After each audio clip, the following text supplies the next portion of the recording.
요한복음이 이렇게 누누이 얘기하지만 읽기가 쉽지 않죠. 그래서 예수님의 일이고 대화인데 이게 그냥 읽어서는 무슨 뜻인지 모르겠어요. 그리고 이제 계속 읽어오신 분들은 느끼셨겠지만 심판에 대해 말씀하셨고 선지자가 전한 것들에 대해서 이스라엘 백성이 반응 안 하는 걸 엄중히 이렇게 얘기하셨는데 오늘 말씀을 보면 또 내가 심판하려 온 것은 아니야라고 하니까 이게 문맥을 맞춰서 이해하기가 쉽지가 않죠. 그런데 일단 요 제목 예수 그리스도께서 성부 하나님이 명령하신 것은 영생이다. 요거 이제 초점에 맞추는 가운데 오늘 보아가시면 좋겠어요. 오늘 말씀을 좀 보기 전에 이거부터 좀 중심을 잡고 가려고 합니다. 성경을 읽기가 쉽지 않아요. 근데 여러분들이 설교를 듣고 성경을 보는 데에서 세 가지 한번 명심하셨으면 발음은 또 왜 이렇게 새는 거예요. 명심하셨으면 좋겠는데 이 세 가지가 성경을 읽는 정식 방법이라는 게 아니고 여러분 나름대로 성경 읽는 방식을 잘 배우고 알고 계실 거예요. 그런데 제가 지금 말씀드리는 세 가지는 이런 부분을 우리가 좀 놓치고 있다. 그래서 이런 것들을 염두에 쓰면 좋겠다는 세 가지입니다. 그 전에 그래서 좀 예시가 될 그 동영상 하나를 보여드리는데 순장반이랑 교리교육반에 보여드렸던 영상인데 뭐냐면 예배 환경에 대해서 이렇게 주기적으로 기술적으로 개발을 하고 업데이트하는 그 회사가 있고 사이트가 있습니다. 그래서 요즘에 좀 첨단 기술 또 예배 환경에서 첨단 기술은 뭐가 있나 봤는데 놀랍도록 많이 발전했더라고요. 그래서 이제 그냥 이 전문 용어를 모르니까 제가 영어로 돼서 알아듣지 못하거든요. 근데 그 화면은 LED도 아니고 뭐라고 부르는지 모르겠어요. 근데 그냥 밝히 나오는 정도가 아니고 구도랑 입체감 이걸 다 정해서 화면이 움직이면서 이렇게 표현하고 싶은 거를 갖다 확 표현을 하더라고요. 그래서 되게 화면도 여러 가지가 많아요. 그래서 이 구도에 따라서 원근감의 빛의 각도에 따라서 여러 가지를 막 조정하고 입력을 하면 그냥 화면이 뭐 잘 나온다 정도가 아니고 본인들이 그리고 싶은 거를 갖다가 쫙 표현해내는 거예요. 그래서 숲속을 보여주고 싶다 그러면 이렇게 나오는 거고 그러니까 이게 얼마나 좋아요. 예를 들어서 이게 설교자가 있고 이게 정말 제가 1, 2, 3부 당하는데 왜 놀라시는 분이 없어요. 난 너무 신기했는데 근데 이게 마치 현장에 있는 것처럼 구현이 되고 찬양할 때도 어떤 그 사람의 심정과 감정을 색깔로 나타내면서 비트대로 이렇게 다 하니까 굉장히 예배가 뜨겁더라고요. 그래서 그거 되게 재밌을 것 같아요. 예를 들어 홍해가 갈라지는 거 설교할 때 그냥 홍해 바다를 그려놓고서 진짜 현장에서 갈르듯이 설교할 수 있으니까 얼마나 재밌겠어요. 오병이어 설교할 때 5,000명이 그냥 옆에 있는 거예요. 난 생각만 해도 신난다. 그런데 이게 그 예배를 갔다 온 사람들 후기가 막 있는데 되게 좋은가 봐요. 좋고 뜨겁고. 근데 이제 댓글을 보다 보니까 우려와 칭찬이 같이 있는 거죠. 너무 좋기도 한데 어떤 부분은 이런 부분이 우려가 된다도 있고 또 질투하고 비아냥되는 것도 있어요. 그중에 기억에 남는 댓글이 자연환경을 이렇게 풍경을 묘사하려고 그래. 그냥 창문을 더 크게 만들지 그래. 이런 댓글이 있었어요. 제가 이 댓글을 보면서 드는 생각이 참 그렇다. 우리가 사실은 이렇게 실내에 가둬놓고 왜 밖을 표현하려고 하지? 창문 하나 팍 크게 만들면은 하나님이 주신 것들을 볼 수 있는데. 그러니까 우리가 좀 속고 있는 부분이 있는 것 같습니다. 하나님이 주신 것을 주신 것대로 못 보면서 우리가 자꾸 따로 구현하려고 해요. 혹시 그런 착각에 있지 않은지. 근데 또 하나는 요 댓글이 좀 마음에 남았어요. 그러니까 눈으로 다 보이니까 더 이상 안 보려고 한다. 여러분 오해하지 마셔야 될 게 이런 기술들을 잘 활용하는 거 좋아요. 우리가 워낙 모르고 못 보기 때문에 이렇게 자료를 가져다 보고 현장감 있게 해주는 거 너무 좋아요. 그거를 선용하면은 너무 좋습니다. 그런데 이분이 걱정하는 건 영적인 건데 우리가 눈으로 다 보이니까 그 이상을 안 보려고 한다라는 거죠. 칼빈이 옛날에 이런 걱정을 한 적이 있습니다. 사람에게 있어서 이게 센수스 디비니타티스 영어로 하면 sense of the divine 그래가지고 이렇게 신적인 거에 대한 감각, 좀 쉽게 번역하면 영원에 대한 감각. 칼빈이 사람이 영혼에 대한 감각을 자꾸 잃고 있어서 눈에 보이는 걸로 다 판단한다라는 거죠. 그래서 눈에서 만족되면 더 이상 필요가 없고 하나님도 안 찾고, 근데 눈에서 필요가 모자르면은 하나님이 뭘 하시든 간에 실망해 버리고, 그러니까 영원에 대한 감각이 없고 이 땅에 대한 감각밖에 없는데 요즘 시대가 이 땅에 대한 감각에 아주 초집중시키는 시대인 것 같습니다. 다 구현되고 다 눈에 들어오니까 내가 느끼는 것에서 다 만족되니까 그 이상을 찾지 않는. 근데 이게 좋은 것만은 아닌 게 그래서 눈에 보이고 느껴지는 걸로 다 판단해 버리니까 그 이상의 소망도 그 이상의 꿈도 없는. 그래서 보이는 것에서 가능성이 안 보이면 그냥 실망해 버리는 이렇게 돼 가는 거죠. 그러다 보니까 이렇게 영원에 대한 감각이 없으니 현실의 만족도가 떨어지면은 그냥 그 인생 버릴 것 같이 살아가고 하나님에 대한 갈망이 점점 없어지는 거예요. 그거에 대한 걱정? 여러분, 영혼에 대한 감각이 좀 있으셨으면 좋겠어요. 그러니까 교회는 제일 세련된 감각을 주는 것이 아닙니다. 물론 교회가 노력을 해야 되고 이 시대에 이런 게 있구나. 선용하는 건 좋아요. 하지만 교회가 느끼고 보여주고 감각하게 하는 건 그 시대에 제일 세련된 것, 제일 출중한 문화를 보여주는 게 아니고 세상에 없는 걸 보여줘야 됩니다. 교회에 와서 여러분들이 느끼시고 알아가는 건 세상에 없는 감각이고 세상이 줄 수 없는 감각이고 하나님에 대한 감각인 거예요. 예를 들어서 엠마오로 가던 두 제자가 그 얘기하지 않습니까? 말씀을 풀어주시니 그 말씀을 깨달으니 우리 마음이 뜨겁지 아니하더냐. 이게 세상에 없는 감각입니다. 이걸로 뜨거울 줄 몰랐어. 정말 지금 우리가 모시던 스승이 죽고 예수 그리스도는 죽고 끝났다고 생각했는데 우리 곁에 예수님이 없다라고 생각해서 이제 고향이나 돌아가자라고 하고 있었는데 구약 성경의 말씀을 풀어주어 하나님을 보게 되니 그 마음이 뜨겁지 아니하더냐. 이거 뭐지? 이 뜨거움은 뭐지? 다시 살아갈 수 있게 만들어줄 이것이 뭐지? 세상이 줄 수 없는 하나님을 만났을 때 느껴지는 감각? 여러분, 우리가 이 교회에 와서 여러분들이 봐야 될 건 적당한 위로 아니면 내 삶의 해법 정도가 아니고 주님을 만나야 돼요. 하나님을 만나야 돼요. 그래서 세상에 줄 수 없는, 세상에 없는 감각. 그러니까 돈을 주어서 만족하는 정도의 만족, 집이 있어서 평안함을 누리는 정도의 평안이 아니라 주님을 만났기 때문에 비로소 갖게 되는 뜨거움과 평안함. 내 눈에 보이는 게 전부가 아니고 하나님이 계시구나. 하나님을 내가 아버지라고 부를 수 있구나. 아버지인 하나님이 아버지가 되시기 위해서 예수 그리스도가 나와 한 몸 되셨구나. 그래서 정말 머리 대신 주님을 아는 그것. 여러분, 교회 와서 느껴야 될 건 이거예요. 교회 와서 다른 카타르시스가 아니라 주님을 알고 가고 주님을 느끼고 가는 게 너무 중요합니다. 이게 얼마나 흥분했으면 너무 이게 목소리가 근데 여러분, 교회 와서 다른 것 아니야. 다른 감동이 아니라 그것이 있어야 돼요. 근데 이거는 단지 영원에 대한 감각이라고 해서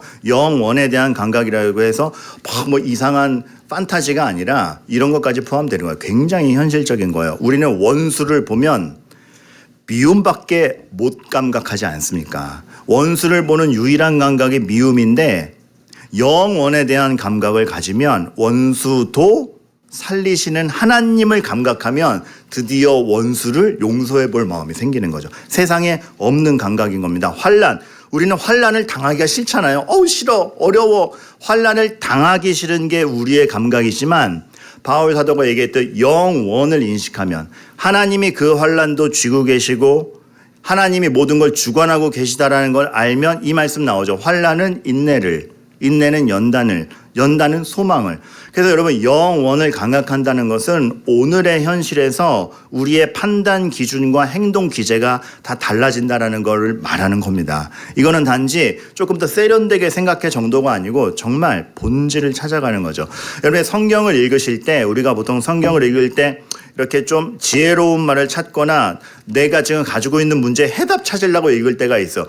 좋습니다. 근데 그 정도가 아니라 영원에 대한 감각, 정말 하나님이 다스려 가신다는 건 무엇이고 하나님이 계시다는 건 무엇인가를 알아가는 그런 성경 읽기와 예배가 되었으면 좋겠다라는 거 하나. 두 번째는 그 영혼은 그냥 비어있는 공간이 아니고 아버지 하나님이 영혼 중에 계세요. 그래서 두 번째 여러분들이 좀 마음에 간직하셔야 될 건 아버지의 마음을 이해하는 걸로 성경을 읽으시고 신앙생활을 하셨으면 좋겠어요. 여러분, 우리 보통 나한테 집중돼 있거든요. 믿어서 내가 어떻게 유익을 얻느냐, 내지는 기도했더니 어떻게 해결을 얻느냐. 보통 나에게 초점이 가 있는데 아버지의 마음을 좀 읽으려고 애써주시면 좋겠어요. 예를 들어 나사로를 살리셨잖아요. 요한복음 쭉 읽으면은, 그렇죠? 근데 나사로를 살리셨다. 죽었던 사람이 살아났어요. 큰 능력이죠. 그런데 여기서 기적을 보아라. 우리는 보통 살리셨다에 집중을 해요. 그렇죠? 그래서 기적이 일어났다. 기적을 보아라. 그 능력으로 내 인생도 성공하게 해줘. 이렇게 가기가 쉽거든요. 틀린 건 아닙니다. 하나님은 그런 능력이 있으신 분이에요. 그런데 여러분, 신앙이라는 것이 그런 실용적인 거를 보는 게 아니고 하나님을 보는 거거든요. 우리가 이제는 성경을 읽고 신앙생활할 때 기적이 일어났다가 아니고 그 기적을 일으키신 하나님의 마음을 봤으면 좋겠어요. 그러니까 나사로를 살리셨다? 아, 하나님은 우리가 죽는 거 진짜 싫어하시는구나. 우리 정말 하나님의 형상을 닮아 아름답게 창조해 주셨는데 죄 때문에 죽는 것 정말 싫어하시는구나. 그리고 하나님은 그 무덤에 와서 우시고 그 무덤에서 그 나사로 한 명 살릴 정도로 사람 한 명에게 지극히 관심을 두시는 분이 하나님이구나. 근데 그렇다면 나도 그런 취급을 받고 있겠구나. 그리고 감사한 거죠. 천지 만물을 창조하신 그 능력을 한 영혼 살리는 데 쓰시는구나. 그러면 지금 하나님이 그 전능하신 능력으로 나를 살리는데 지금 모든 걸 분투하고 계시구나. 이거 알 때 우리의 삶이 달라지는 거죠. 그러니까 이 하나님의 마음이 이렇구나를 알 때에 정말 그게 신앙인 겁니다. 그래서 나도 내가 구하는 능력이 뭔가? 난 단지 좀 이 땅에서 앞서가거나 이 땅에서 유리한 고지를 차지하는 걸 능력이라고 생각했는데, 능력이란 아버지 하나님 마음 아는 거구나. 누군가를 살리는 거구나. 죄로 안 가는 것이구나. 이런 것들을 깨달아가게 되는 것이죠. 여러분, 아버지의 마음을 아는데 신경 써주시기를 바라요. 세 번째, 이런 마음이 있었으면 좋겠어요. 여러분의 신앙과 삶의 지향점이 그래서 영원을 생각하고 거기에 계신 우리의 영원한 아버지의 마음을 생각할 때 지향점이 달랐으면 좋겠어요. 그러니까 이제 우리는 앞으로 하나님이 무엇을 해가시는가를 좀 봤으면 좋겠습니다. 삶의 지향점을 다 자기가 정하거든요. 자기가 고르고 내가 목표한 대로 가는 데에 우리가 온 신경을 곤두세우고 있는데, 우리가 이제 하나님이 무엇을 해가시는가를 봤으면 좋겠어요. 단지 어려움, 당하기 싫어, 어려움을 피해가는 정도가 아니고 이 어려움 중에 하나님이 무엇을 해가시는가. 다르죠. 듣고 계세요? 지금 저 되게 외로운데요. 지금 눈빛들이 다 공허하신데 괜찮나요? 네네. 믿고 가겠습니다. 하나님이 무엇을 해가시는가. 그러니까 다윗의 기도가 그렇잖아요. 원수를 쳐부숴 주시옵소서가 아니고 원수의 목전에서 내게 상을 베푸시는 하나님을 보는 거잖아요. 사망의 음침한 골짜기는 건너지도 않게 해주세요가 아니고 사망의 음침한 골짜기로 다닐지라도 뭘 하십니까? 해를 들어오지 않게 해주시는군요. 이렇게. 그러니까 우리의 지향점이 좀 하나님이 무엇을 해가시는가를 볼 필요가 있어요. 제가 부모기도회 때도 이 책을 소개해드렸는데 이 책에 꽂혀서 말씀을 드리는데 제목이 딱 이거예요. 쾌적한 사회의 불쾌함. 그러니까 이 시대가 너무 쾌적해요. 기술도 발달되고 위생도 발달되고 너무 쾌적해요. 근데 너무 쾌적하다 보니까 하나라도 불편하게 하는 건 참지를 못하는 거예요. 그 불편한 요소는 다 제껴버리는 거죠. 뭐 하나 서비스가 안 좋고 뭐 하나 내가 싫어하는 사람, 뭐 하나 나한테 안 맞는 조건 다 치워버리는 거예요. 쾌적해야 되니까. 그러다 보니까 나한테 싫어하는 거 제끼고 나한테 안 맞는 사람 안 사귀고. 어머.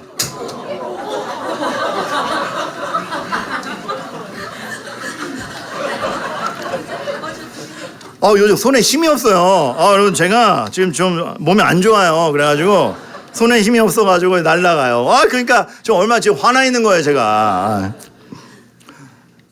잘 돼요. 잘 돼요. 여러분 놀라셨겠네.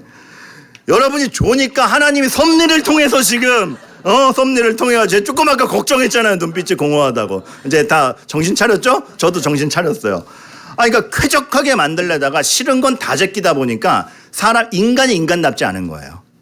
그러니까 학교를 예를 들게요. 옛날에 저 학교 다닐 때만 해도 학교에 말하자면 코 흘리게 애들이 한 반에 한 명씩 있었잖아요. 근데 코를 흘려도 같이 놀았잖아요. 코가 묻어도 같이 놀았잖아요. 그러면서 노는 건데 지금은 너무 쾌적하니까 코 흘리지도 마. 코 흘릴 거면 학교 오지 마. 좀 이런 분위기 아닙니까? 진짜 그렇다라는 게 아니라.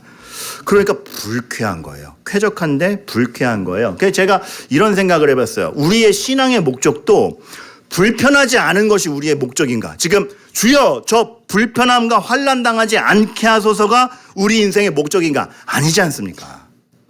하나님을 보고 영원을 보고 하나님께 영광을 돌리는 게 삶의 목표라면 불편이 그걸 방해할 수 없다라는 것을 신앙으로 알아가야 되는데, 우리가 신앙을 쓰는 게 불편하지 않게 해주세요 정도면 이게 뭔가 큰 착각이 있는 겁니다. 그래서 제가 지난주에도 말씀드렸지만 하나님이 그 출애굽시킨 다음에 종의 제도를 폐지하는 거에 앞서서 종의 개념을 바꾸셨다 그러지 않습니까? 그러니까 종의 제도가 불편해. 막 안 좋은 제도 같아. 근데 제도가 문제가 아니라 지향점을 바꾸는 겁니다. 그러니까 제가 말씀드렸지만 지금 종의 제도가 있어요, 없어요? 없지만 종같이 사는 사람이 얼마나 많고, 다 동등하다고 하지만 우리가 하대하는 사람이 얼마나 많고, 하대받기도 하고, 종의 제도를 폐지해도 종의 개념이 남아요. 그러니까 하나님께서는 그 개념부터 바꾸시는, 눈에 보이는 불편 없애는 게 아니고 영혼 자체를 바꾸시는 거에 지향점이 있으신 겁니다. 영원을 보고 하나님이 죄에서 빼내서 우리를 뭘 해가시는가인 거죠. 순교자들을 볼 때 그래요. 참 이런 생각이 드는 게, 순교자들 얼마나 생명의 위협을 받다가 죽은 겁니까? 근데 하나님께서 생명의 위협을 없애기 전에 위협을 위협으로 안 느끼게 하신 것 같아요. 이 사람이 너를 죽이려고 하지만 이 환난까지도 주관하시는 분이 하나님이며 그리스도 안에서 너는 영생을 얻었기에 영생을 얻은 자가 생명의 위협이 위협으로 안 느껴지는 것이고, 물론 두렵고 힘들지만 이거보다 아버지 하나님의 이름이 더 중요하다는 각오를 할 수가 있게 되는 거죠. 그 위협을 없애는 게 아니고 하나님을 더 선명히 보게 해주는, 그러니까 여러분 제가 지금 세 가지 말씀드렸어요. 좀 성경을 보고 우리가 신앙생활을 하는 좀 세 가지 뭐였죠? 첫 번째,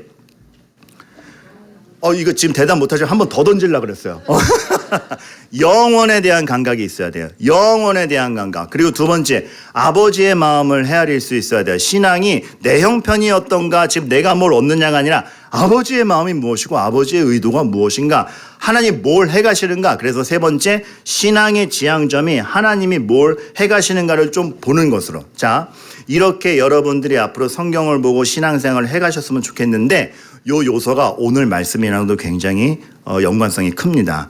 도대체 주님이 뭘 해가시는가, 아버지 하나님의 뜻에 따라서. 근데 여기서 우리가 참고해야 될 건, 하나님께서는 영원을 보시면서 아버지 하나님의 마음을 전하여 하나님이 뭘 해가시는지를 집중시키는 것에 모든 걸 쏟아 부으신 걸 오늘 볼 수가 있습니다. 우리가 흔히 착각하는 게, 하나님 예수님께서 심판을 선언하시니까 죄의 지적만 하신 것 같은데, 여러분 죄의 지적이 주님의 목표도 아니었고 신앙의 목표가 아닙니다. 죄를 깨닫는 것부터 회개하는 것부터 시작해야 되는 건 맞아요. 하지만 죄에서 나와서 생명의 원천인 하나님께로 가는 게 신앙의 목표인 거예요. 주님이 말씀하시고 싶은 거는 너 잘못했어, 너 왜 어겼어, 너 심판당할까. 죄의 지적이 목적이 아니라 그 죄에서 나와서 하나님께로 가자라는 그 기쁨을 보여주고 싶은 게 지금 주님의 의도인 겁니다. 근데 우리가 보통 신앙생활을 죄책감에서 헤어나오질 못하죠. 나 이거밖에 안 돼. 또 죄 지었어. 여러분, 죄를 느끼시는 건 잘했고요. 죄에 대해서 깨달으신 건 잘한 거예요. 그런데 죄를 깨닫는 게 목표가 아니고 그 죄짐을 주님이 대신 지셨다. 그래서 주님을 믿음으로 이제는 하나님을 아버지라 부르며 영생을 얻었다를 아는 기쁨이 진짜인 겁니다. 죄책감이 목표가 아니라, 이게 죄책감으로 신앙생활 하시는 분은 남들도 그렇게 가르쳐. 너 그거 틀렸어, 너 그거 틀렸어. 그러니까 계속 죄의 지적은 죄의 지적만 낳는데, 진짜는 아버지가 계시구나, 아버지가 날 포기하지 않았구나, 얼마나 포기하지 아니하셨으면은 아들을 보내어 대신 죽게 하셨을까? 그리고 그 주님이 지금 내 편이구나. 그거 알면 내가 회개하지 아니할 수 없지. 지적받아서 벌 받을까 봐 회개하는 게 아니라 이 사랑이 너무 좋고 감동해서 나아가는 겁니다. 여러분의 신앙생활에 전 이런 기쁨에 있으면 좋겠어. 그래서 오늘 주님께서 내가 온 것은 심판하려 함이 아니요 세상을 구원하려 함이로라. 그러니까 어떻게 벌 받을까만 집착하고 있어요, 우리가. 아니고, 얘들아, 구원하러 왔어. 오해하지 마셔야 될 게 주님은 심판하십니다. 그런데 예수님이 십자가를 지러 처음 오셨죠, 이 땅에. 초림. 근데 예수님이 최종 심판을 하시러 다시 오실 것입니다. 재림. 근데 재림 때는 완전한 심판하세요. 이건 돌이킬 수 없어요. 그러나 지금 예수님이 지금 최후 심판이 있기 전에 지금 오신 것은 죄를 깨달아 구원을 받게 하려 합니다. 그거 말씀하시는 거예요. 그러니 지금 돌아와라. 심판은 분명히 있을 건데 돌아와라. 정말 이 애정 어린 간절함이 보이세요? 주님은 무섭게 지금 법칙을 얘기하고 있는 게 아니라 내가 정말 너희가 그 심판을 안 당하길 내가 너무 바래. 그래서 내가 대신 죽으러까지 왔는데 내가 너희에게 말하는 건 구원이다. 그리고 이렇게 말씀하시죠. 나는 예수 그리스도는 그의 성부 하나님의 명령이 영생인 줄 아느라. 다른 건 아니라 내가 정말 성부 하나님과 삼위일체 하나님으로서 모든 마음과 의도가 일치되고 성부 하나님의 뜻에 따라 내가 행동하고 이 땅에 왔는데 그의 명령이 영생이다. 딴 거 아니라 영생이다. 너희들을 지적하러 뭐 능력을 보여 다 아니고 영생을 너희에게 주려고 정말 너희를 살리고 싶어서. 디테일하게 이런 뜻이 있죠. 하나님이 너희에게 율법으로 주신 모든 명령도 결국은 영생을 보게 하려 함이라. 그 명령 율법을 줬더니 다 못 지켰지. 그래서 주님이 필요하구나. 그런데 주님은 내가 왔잖니? 그래서 나를 통해서 하나님이 영생으로 너희를 인도하려고 하는 거다. 나는 그의 명령이 영생인 줄 아노라. 여러분, 이게 지금 교회에서 여러분들이 확신하고 가셔야 될 거예요. 이게 여러분 삶의 기초가 돼야 되고 그 방향에 따라가는 겁니다. 그래서 그 약속이 있기 때문에 오늘의 인내에도 인내하고 감사에도 감사하고 회개에도 회개하는 거죠. 단지 오늘 잘 살라고 아니면 오늘 벌 받을까 봐 회개하는 정도가 아니라 정말 그 기쁨이 전 여러분들에게 있으셨으면 좋겠어요. 우리가 이 지향점을 크게 못 보다 보니까 자꾸 이제 우리의 성향이랑 눈앞의 결과들로 판단을 해요. 그리고 지향점을 못 보여주다 보니까 교회도 여러 가지 프로그램이 있는데 말 그대로 프로그램과 전통만 남았지 그게 왜 있는지를 못 보여줘. 그러면 사람이 기쁘게 신앙생활 하지 못하고 동원됩니다. 동원되다 보면은 그냥 엄마 따라 가기만 하다 보면은 사람도 지쳐요. 반항심이 생기죠. 그러니까 요즘 이제 주로 나오는 요즘에 교회에서 불평 나오는 얘기 중에 여러 가지가 있지 않습니까? 새벽기도 없애. 왜 잠을 깨워서 좀 푹 자고 능률적으로 살게 해야지. 새벽기도 없어도 지금 일찍 일어나서 출근해야 되는데 새벽기도 없애. 헌금 없애. 다 부정부패하고 헌금 없애. 직분 없애. 괜히 사회에서도 진짜 상하 등급에 지금 다 시달리는데 괜히 직분 만들어가지고 교회에서도 스트레스 주고 말이야. 너무 연기했네요. 그런데 이런 불만들이 있어요. 근데 제가 보여주고 싶은 거는 지향점이 뭘로 가는지를 봐야 돼요. 지금 문제는 새벽 기도가 문제가 아니고 새벽 기도를 왜 하는지를 안 알려준 게 문제예요. 정말 하루를 시작하면서 주님과 독대하는 시간, 하루에 일용할 양식이 주님께로 나온다라는 정말 하나님을 만나지 않고는 내가 오늘 하루 살아갈 수 없는 그 기쁨과 그 본질을 알 때 시키지 않아도 일찍 일어나서 기도하겠죠. 헌금이 문제가 아니고 헌금을 제대로 의미를 못 알려준 게 문제고 강제로 거둔 게 문제고 거둔 걸 정직하게 못 쓴 게 문제죠. 하나님이 지금 교회를 통하여 무엇을 하고 계신가를 알려주지 않은 채 규칙만 남았어요. 직분이 문제가 아니라 그 직분이 무엇인가. 하나님이 왜 직분을 주셨는가. 사실은 그 직분에 적합한 집사와 장로가 나왔을 때 하나님의 손길이 우리에게도 미치는구나를 알면 상하관계로 이해하지 않고 정말 하나님을 보여주고 영원을 보여주기 위해 투신하는 자리로 안다면 그 직분 때문에 싸움이 일어나거나 권위주의에 있진 않죠. 하나님의 권위, 다스림, 보호함을 보여주고 옳은 길로 가는 것을 보여주는 것이죠. 그러니까 지금 지향점, 영원을 보는 눈, 하나님의 아버지의 마음을 읽지 못하는 채 우리가 아웅다웅하는 게 너무 많은 것 같습니다. 저는 잘 누렸으면 좋겠어요. 그래서 오늘 문맥도 보면 매일 성경 읽어오시는 분들은 좀 헷갈리실 거예요. 왜냐하면 바로 전 문맥에서 이제 심판이 이르러 세상의 왕들도 싹 다 쫓겨날 때가 와 이렇게 무섭게 말씀하셨거든요. 그리고 이사야 선지자 얘기하면서 이사야 선지자가 그렇게 말했는데 못 알아듣지 않느냐라고 한 게 전 문맥이에요. 근데 오늘 와서 나는 심판하러 오지 않았다. 이러니까 좀 맥이 안 맞는 거 같죠. 네, 뉘앙스는 이거예요. 심판은 반드시 있을 거고 그 심판에 대해서 정말 선지자들이 그렇게 얘기했는데 니네가 지금도 못 알아듣고 있지. 선지자를 보내고 너희를 택하고 율법을 주고 했는데도 너희가 못 알아듣고 순종하지 않고 있지. 그래서 믿음은 우리 실력과 우리 의지가 아닌 거야를 말씀하시는 겁니다. 그러니까 지금 예수님은 넌 하여튼 못 알아듣고 넌 죽었어. 넌 심판이야가 아니라 그랬지. 선지자를 보내도 선지자의 말을 안 듣고 율법을 먼저 주어도 지키지 못했지. 그만큼 믿음이라는 건 우리 실력과 의지로 주어지는 것이 아니란다. 그래서 내가 와서 너희들이 못한 것을 내가 하고 예수 그리스도인 내가 너희들의 그 죄값을 십자가에서 대신 짊어지고 하나님을 만나게 해줄게를 말씀하시는 겁니다. 그러니 이어지는 문장이 그러나 나는 심판하러 온 것이 아니라 구원하러 온 것이다. 이 맥이 맞잖아요. 그리고 그렇게 선지자를 보내도 그냥 시대마다 선지자를 보내도 말을 안 듣고 예수 그리스도가 오셨는데도 우리가 기다리던 구원자라는 걸 못 알아보는 그 타락한 상황 속에서도 믿는 자를 만들어내시는 걸 보면 아, 하나님이 자비로 역사하시는구나를 또 아는 거죠. 오늘 주님은 그거 말씀하시는 겁니다. 정말 이렇게 토양이 갖추어지지 않고 우리는 배반만 하고 구약 성경 보면 이스라엘의 역사 자체가 배반의 역사 아닙니까? 하나님을 믿지 않는 그럼에도 약속이 지켜지고 메시아가 보내지고 이 당시에 그래도 그 와중에 믿는 자가 있는 걸 보니 이건 우리 실력 아니다. 철저히 은혜다. 그래서 우리는 은혜가 필요하다. 그 은혜를 어떻게 얻는가? 그리스도를 통하여. 그래서 나를 믿는 자는 나사로에게 말했듯이 죽어도 살겠고 이게 나오는 거죠. 그러니까 주님이 지금 얼마나 하나님의 손길이 너희에게 끊어지지 않고 있다를 말씀하시는지 몰라요. 그래서 오늘 말씀에 나를 보는 자는 나를 보내신 이를 보는 것이니라. 이것도 다른 거 아니라 내가 그러니까 이런 의미도 있어요. 내가 하나님이다를 갖다가 증명하는 말씀이기도 해요.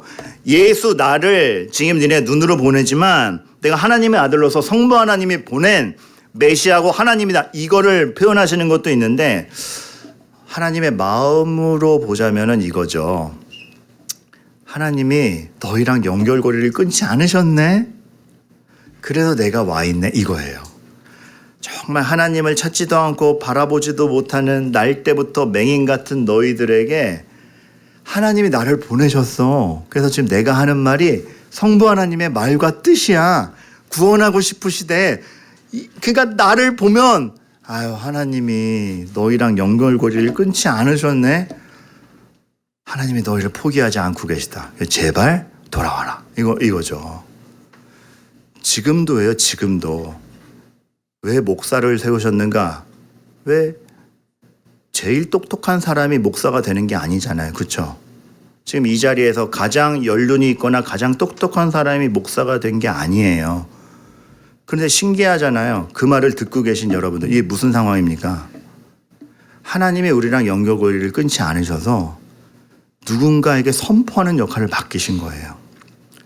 그러니까 제가 제일 잘났으니까 제 말 들으세요. 이렇게 되면은 그거는 교주가 되는 거고 정말 제일 잘난 사람이 아닌데 이 역할을 함으로써 전 하나 얘기하는 거죠. 제 생각이 아니고 성경의 말씀이에요. 하나님이 여러분들이랑 연결고리를 끊지 않으셨어요. 주님의 말씀대로 하나님은 안 되면 돌들로도 소리를 지르게 하신다고 하셨는데 돌과 같은 저에게 지금 소리 지르게 하시는 거예요. 발락을 막으시려고 이스라엘 역사 보면 나귀가 말을 하게 하시잖아요. 하나님은 너무 말해주고 싶은 거예요. 내가 너희와 함께 있고 내가 너희랑 연결고리를 안 끊었고 난 너희를 살리고 싶고 저 같은 사람 통해서도 지금 입을 트시는 거예요. 지금 하나님이 우리랑 연결고리를 끊지 않으셨네. 이 하나님의 마음 이거 할 때 오늘 말씀 다시 읽혀요. 나는 빛으로 세상에 왔나니. 얘들아, 너희도 어둠 가운데 있었지. 난 빛으로 왔어. 그래서 내가 빛이라서 난 잘났어가 아니고 너희한테 빛을 비춰서 어두움에 가게 만들고 싶지 않아. 이 절절한 마음. 사람이 내 말을 듣고 지키지 아니할지라도. 이거 반전이죠. 내가 말하면 지켜가 아니고 내 말을 듣고 지키지 아니할지라도 기다려줄게.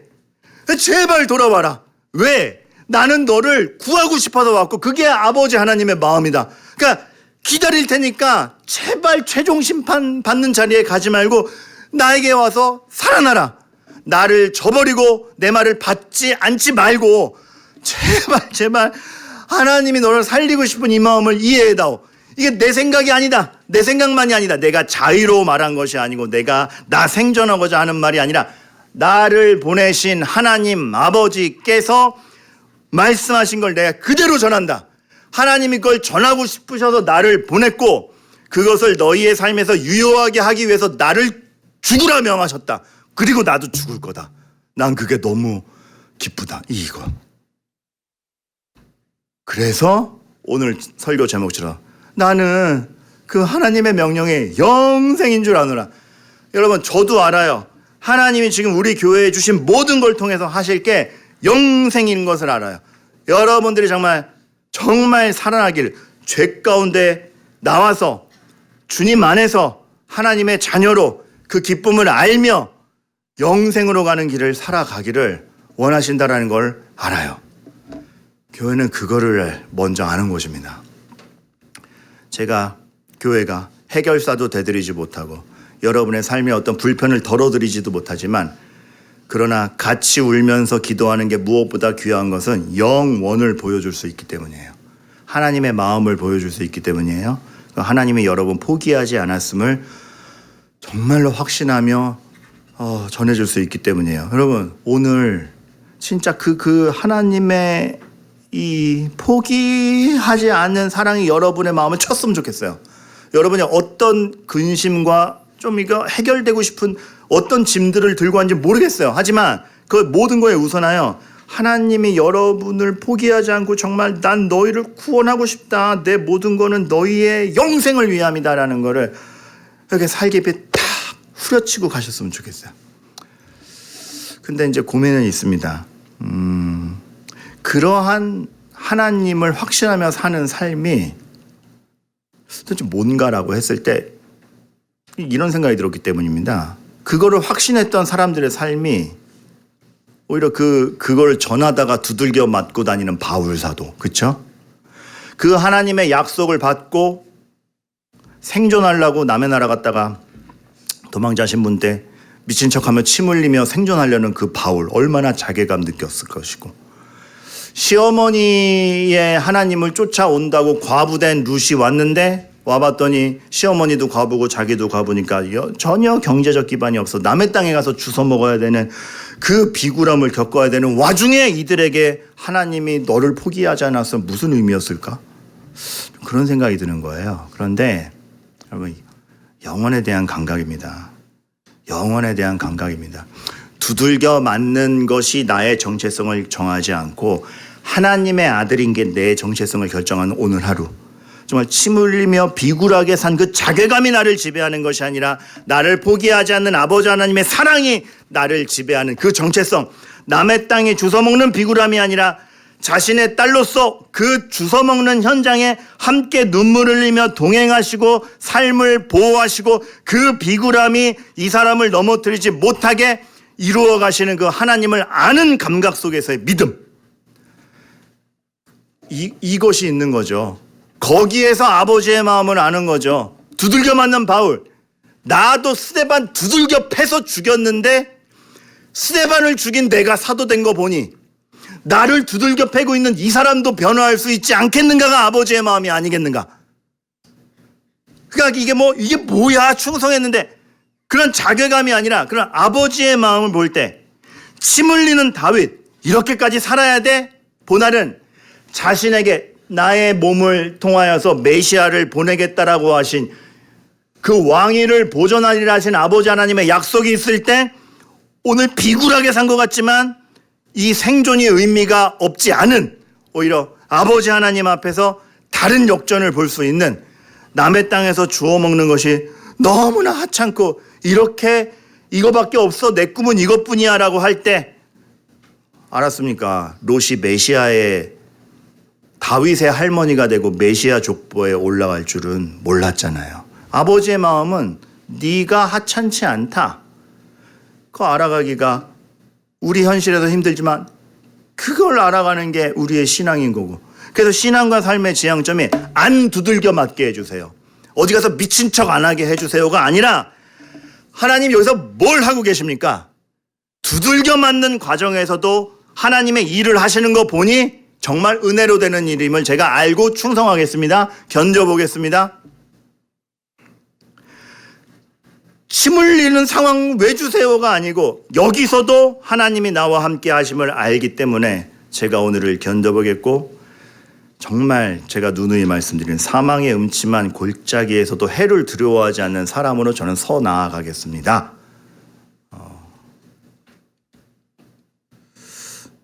우리는 이 모든 것이 영생으로 가는 길임을 알기 때문입니다. 여러분, 우리도 그렇잖아요.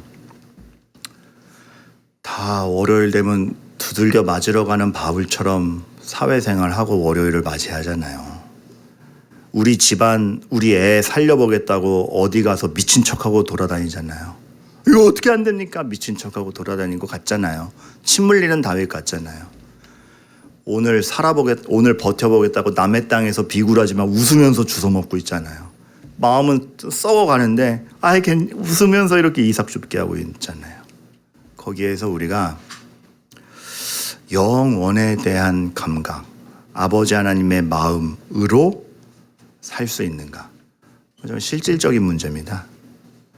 바울이 그걸 알았던 것 같아요. 그래서 바울이 지금 수요일에 디모데전서 강의하고 있지만, 바울이 그 과부들에게 얘기할 때, 참 과부, 그러니까 진짜 과부인 거예요. 사회에 아무런 그 보장받는 게 없고 경제적 여건도 없는, 정말 이 외로움이 극한의 외로움입니다. 정말 과부로서 외로운 자, 사람들이 물건 취급했거든요. 과부랑은 말도 안 섞었어요. 그냥 짐짝이다 뭐. 정말 외로운 그에게, 물론 바울이 여러 가지를 보면 연보를 모아서 도와주는 역할도 많이 했지만 그 전에 진짜 위로가 하나님께 소망을 두어서 너의 정체성은 과부가 아니라 하나님의 딸이며 너의 삶은 외로움이 아니라 영생으로 가는 삶이며 너를 정말 이기게 해주는 것이, 너의 삶을 의미 있게 해주는 것이 하나님이다. 그래서 하나님께 소망을 두어 간구와 기도를 하는 게 첫 번째 도움이었던 겁니다. 영혼에 대한 감각을 주는 거죠. 과부라는 정체성, 형편이 당신을 결정하지 않아요. 하나님의 손길이 당신을 결정해요. 아버지의 마음은 당신을 영생으로 보내고 싶어요. 모든 것이 합력하여 선을 이루는 자리로 가게 합니다. 지향점이 달라져 서러워서 살지 마시고 영생으로 가게 하시는 그 아버지 하나님의 손길이 당신의 삶에 있을 때, 나는 아버지의 명령이 영생인 줄 아노라를 이 과부도 고백하지만, 어떻게 보면 영혼의 단편 다 과부 같은 우리들 그렇잖아요. 뭔가가 지금 결핍돼 있고 뭐가 없잖아요. 그런 우리가 하나님으로 말미암아 산다라는 것이 진짜 우리 삶의 위로가 되기를 전 간절히 바랍니다. 여러분, 전 요즘 그 베드로의 말이 되게 와닿아요. 은과 금 내게 없거니와 나사렛 예수의 이름으로 일어나 걸으라가 진짜 진심이었구나. 지금 심정이에요. 은과 금 제게 없고 여러분 대출금을 갚아줄 수도 없고 내일 급한 일 제가 불을 꺼드릴 수 없지만 나사렛 예수 그리스도의 이름으로 우리가 살아갈 수 있다라는 그 영원의 감각과 아버지, 여러분을 살리고 싶은 아버지의 마음을 이렇게 기도 가운데 얻어가시는 저와 여러분들 되기를 정말 바랍니다. 하나님이 이 돌을 입을 떼게 하시는 데에는 그만큼 하나님의 의지가 있는 거예요. 정말 여러분들이 그거를 확신해 가시기를. 이거 또 반복해서 죄송해요. 근데 진심이라서 그래요. 주님의 이름으로 축원합니다. 여러분, 그래서 오늘 마지막 찬양이 하나님의 부르심이에요. 근데 하나님의 부르심에는 후회하심이 없네. 내가 이 자리에 뭐 잘못된 거 아니야? 내가 왜 이 자리에 있어? 이 자리에 있는 거 내 실수해서 왔는데, 실패해서 왔는데, 내가 왜 여기에 묶여 있어야 되지? 이 자리에 선 게 실수 같아요. 내 자리 아닌 것 같은 삶이 있어요. 근데 내가 이 자리에 선 것도 주의 부르심이라. 하나님의 부르심에는 결코 실수가 없네. 날 부르신 뜻, 내 생각, 나의 지혜보다 크고 측량 못하는, 내 지혜로는 오늘 불평밖에 나올 게 없는데 하나님의 뜻을 보니 날 향한 계획이 정말로 좋은 길로, 완전한 길로 인도하고 계셨구나 알아가는 겁니다. 오늘 들으신 말씀 기억하며 다 함께 찬양합니다. 하나님의 부르심.